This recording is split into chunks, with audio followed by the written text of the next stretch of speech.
नी के अंदर ACL, PCL, MCL तीनों टूटे हुए हैं मेरे। तो एक घुटने की सर्जरी करने के लिए मेरे को 3 जोड़ों की सर्जरी करनी पड़ जाएगी अगर मैं कन्वेंशनल मेथड से सर्जरी कर।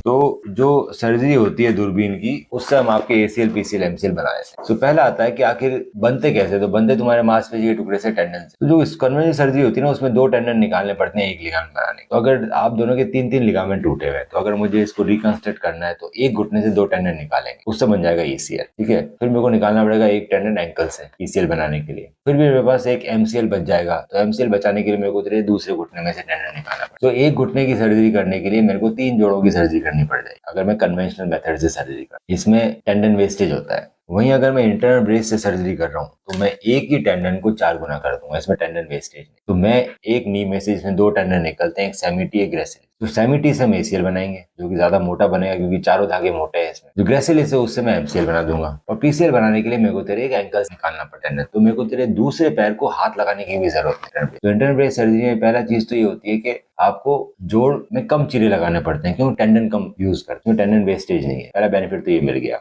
दूसरा बेनिफिट के दर्द कम होगा क्योंकि फ्लिप कटर यूज करेंगे। अगर एक लिगामेंट में 2 छेद होते हैं, 3-3 लिगामेंट तो 6-6 छेद हो जाएंगे नी के अंदर, 2 ACL के, 2 PCL के, 2 MCL के। तो इतना ज्यादा दर्द हो जाता है कि 1 महीना तक है ना, नॉर्मल सर्जरी कन्वेंशनल सर्जरी में 1.5 महीना तक तेरे को पूरा देंगे वॉकर, पाँव जमीन पे भी नहीं रख सकते क्योंकि 3 लिगामेंट बनाए, तीनों कमजोर है। वजन रखेगा वो फेल हो जाएगा। उसके बाद बेंडिंग बिल्कुल बंद हो जाएगी तेरी, बेंड करेगा तो फेल हो जाएगा। तो 1.5 महीने तक पाँव सीधा, ब्रेस लगा हुआ है और वॉकर लगा हुआ है, तो घुटने जाम हो जाते हैं जबरदस्त। उसके बाद जब घुटना मोड़ते हो बहुत पेन होता है, तो वापस ठीक होने में साल भर लग जाते हैं मल्टी लिगामेंट सर्जरी में। उसमें भी अगर 6 महीने तक कभी भी गिर गए तो एक लिगामेंट कमजोर हो तो फिर भी झेले, 3-3 लिगामेंट कमजोर गए झेले, कुछ ना कुछ धी लगाता है। इंटरनल ब्रेस में हम क्या करते हैं, ACL पे भी फाइबर टेप लगाता है इंटरनल ब्रेस जैसा, एंकर से फिक्स होता है नीचे फाइबर टेप। PCL में भी लगता है। और जो MCL करता हूँ ना, MCL के अंदर भी इंटरनल ब्रेस सर्जरी की जाती है जिसके अंदर ऊपर और नीचे चौबल लॉक एंकर लगते हैं, स्क्रू नहीं लगते। तो इंटरनल ब्रेस सर्जरी में MCL के अंदर भी स्क्रू नहीं लगाते, ऊपर और नीचे चौबल लॉक लगता है ऐसे। इससे बेनिफिट क्या होता है कि तुम्हें ना, एक तो दर्द कम होता है क्योंकि हड्डी कम कटी है। ये चौबल लॉक है ना बहुत छोटे होते हैं, ये स्क्रू कितना बड़ा है, ये लॉक बड़े छोटे हैं, तो हड्डी बिल्कुल ही कम करती है MCL के अंदर। देख लो ऊपर लॉक लगा हुआ है। ओरिजिनल MCL को रिपेयर कर दिया जाता है और ऊपर और नीचे डाला जाता है एंकर, और एंकर के बीच में रहती है फाइबर टेप। इनका ACL भी बनेगा, इनका PCL भी बनेगा और इनका MCL भी बनेगा, तीनों बनेंगे। और तीनों में किसी में स्क्रू नहीं लगाया जाएगा, सब में एंकर्स लगेंगे फाइबर टेप। और ACL तो मैंने बता ही दिया, ACL PCL बता दिया ना बेटा कैसे होगा, वो तो मैंने एनिमेशन दिखा दिया। MCL ऐसे लगेगा, MCL के अंदर स्क्रू नहीं है। जो नॉर्मल MCL सर्जरी होती है ना, उसके अंदर स्क्रू होता है, ये स्क्रू लगा हुआ है और ये एंकर है। एंकर और स्क्रू में फर्क क्या रहता है बेटा, एंकर में ना फाइबर टेप ऐसे जाती है, तो वो दिखाया था मैंने ACL में एंकर लगा हुआ।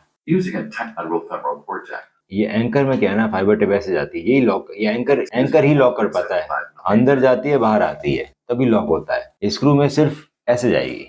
अगर कोई स्क्रू के साथ फाइबर टेप डालते तो फाइबर टेप काम नहीं करती, कैसे पकड़ेगा तू स्क्रू। मैं यहाँ पे स्क्रू डाल दूं, फाइबर टेप लगा दूं, क्या पकड़ पाएगा स्क्रू, फिसलता रहेगा ना, जोर पड़ेगी फिसल जाएगा। पकड़ने के लिए इस तरह से लगाना पड़ता है, ऐसे जैसे ये गया। ये करने के लिए नीचे आई होनी चाहिए, आई होने के लिए एंकर यूज होता है, इसके आगे जाता है, स्क्रू नहीं है। तो ये करेंगे ना बेटा तो तू दर्द कम होगा, ऑपरेशन के बाद फेलियर के चांसेस कम है। तू 1.5 महीने में जॉगिंग कर पाएगा और 3.5-4 महीने में रनिंग कर पाएगा। वहीं जाते को 1.5 साल लग जाएगा रनिंग करने में। दूसरा, पाँव बैंड हो जाएगा जल्दी, 20 से 25 दिन में। 1 महीने में पूरा बैंड कर ले धीरे धीरे करके। उसमें 1.5 महीने तक पाँव बैंड करना 0 है, इसमें जाम होने के चांसेस कम है। ऑर्थो स्पोर्ट्स इंजरी के साथ भी, इंजरी के बाद भी